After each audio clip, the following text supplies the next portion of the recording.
सो अब जो टॉपिक देखने जा रहे हैं वो क्या है हमारा, magnetic field due to a current carrying element that is Biot Savart law.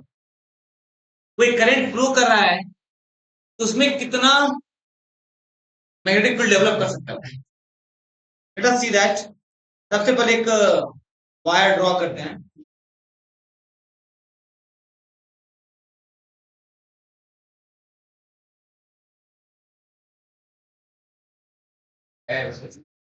नहीं नहीं, वायर नहीं था, वो सांप। ओके, एक वायर ले लिया, ठीक है। अब इसमें क्या है, करंट दौड़ रहा है, आई करंट इधर दौड़ रहा है। जाहिर सी बात है, जो करंट यहाँ पे आएगा वही करंट यहाँ पे जाएगा, ठीक है। तो सेम करंट क्या हो रहा है, दौड़ रहा है। अब हम चाहते हैं कि किसी पार्टिकुलर पॉइंट पी पे, एक कोई पॉइंट यहाँ पे ले लीजिए और इस पॉइंट पे हम मैग्नेटिक फील्ड निकालना। अगर आप देखेंगे तो करंट का डायरेक्शन क्या हो रहा है, इस जगह पे इधर है, इस जगह पे इधर। आपने पढ़ा होगा कि करंट जो है वो स्केलर क्वांटिटी है। स्केलर क्वांटिटी वेक्टर है। What is vector then, current density, ठीक है। तो अगर आप, करंट हमारा क्या है, स्केलर क्वांटिटी, लेकिन हम करंट डेंसिटी की बात करें तो हर एक जगह पे करंट डेंसिटी किधर है, सब पे टेंजेंशियल होगा, या सुनो। तो यानी कि everywhere this is tangential to the curvature of the wire. जो आपका कर्वेचर वायर है, इसके कर्वेचर पे क्या होगा, टेंजेंशियल होगा।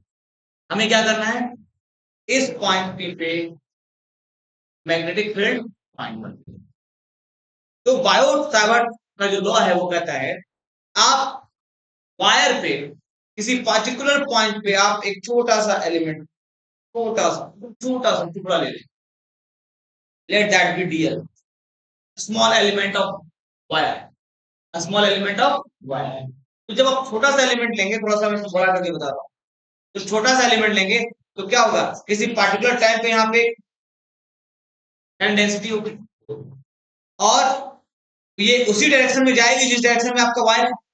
क्योंकि आप इसको जितना बड़ा करते जाओगे, जितना बड़ा करोगे, पता है कि एक छोटा सा एलिमेंट है, वो टेंजेंशियल हो जाएगा उसमें। इसका मतलब ये है कि यहां पर हम एक एलिमेंट लेते हैं that is D L, that is tangential to that point. अगर ये पॉइंट आपका ओ है तो क्या हो जाएगा, tangential to that point O, सही है। अच्छा, अब हम एक करंट एलिमेंट डिफाइन करते हैं।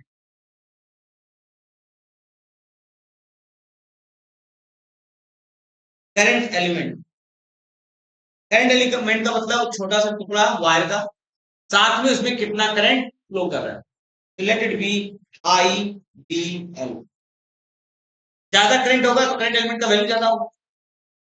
लेंथ बड़ा लेंगे नहीं क्योंकि हम बहुत छोटा लेंथ लेके चल रहे हैं, small, very small amount.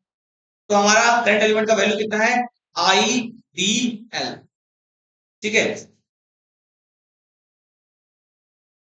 Point मैं यहां ले लेता हूं थोड़ा सा। नाउ सी, जिस पॉइंट पे आप करंट ले रहे हो, दिस इज द ओ, और जिस पॉइंट पे आप निकालना चाह रहे हो मैग्नेटिक फील्ड, इन दोनों को हम क्या करते हैं, कनेक्ट करोगे, जस्ट कनेक्ट, कनेक्ट होगा। अब देखिए, ओपन यहां करूंगा, आप देखेंगे इसके बीच में एक एंगल बन रहा है, पता कि नहीं पता, किसके किसके बीच में, करंट एलिमेंट का जो टेंजेंशियल है, करंट एलिमेंट और कौन सा, जिस पॉइंट पे आपको मैग्नेटिक फील्ड निकालना है, उन दोनों के पॉइंट को जब ज्वाइन करेंगे तो आपको एक डिस्प्लेसमेंट वेक्टर दिखेगा।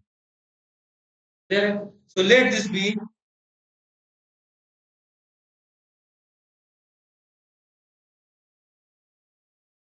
ये एंगल कितना है,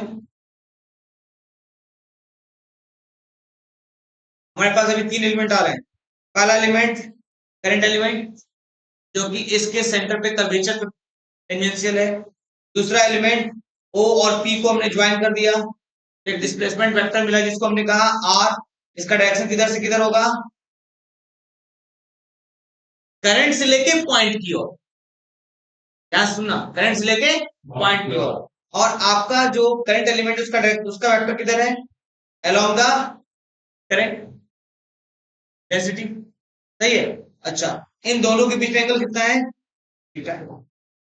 इस आर को हम क्या लिख सकते हैं, R equal to how much, R into R cap लिख सकते हैं, आर उसका मैग्नीट्यूड, आर कैप उसका डायरेक्शन, सही है। Now will see, Biot Savart law कहता है magnetic field is equal, magnetic field is directly proportional, सीधा लिखते हैं directly proportional I D L. Ideal का मतलब करंट एलिमेंट का जो लेंथ है उसके डायरेक्टली प्रोपोर्शनल हो, ज्यादा करंट ज्यादा करंट ज्यादा करंट, बड़ा लाइन लेंथ बड़ा लेंथ, समझ में आएगा। अच्छा, दूसरा कहा directly proportional to R, directly proportional to R, R wait,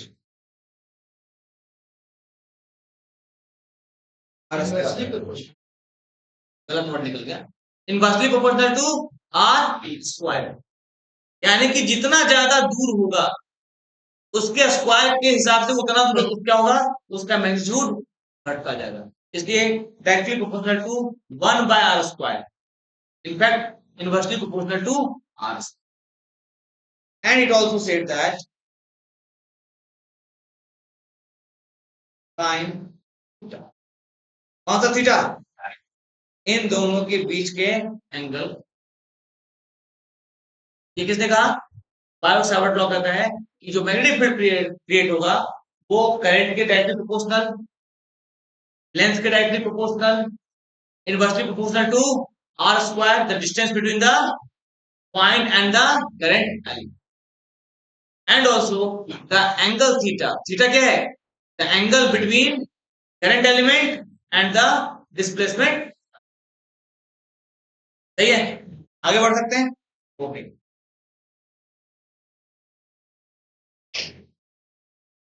तो डीवी को कंबाइनली क्या लिख देंगे, I D L by R square sine, और जब प्रोपोर्शनलिटी हटाते हैं तो क्या डालते हैं, कांस्टेंट डालते हैं, that constant is constant I D L sine theta upon R square.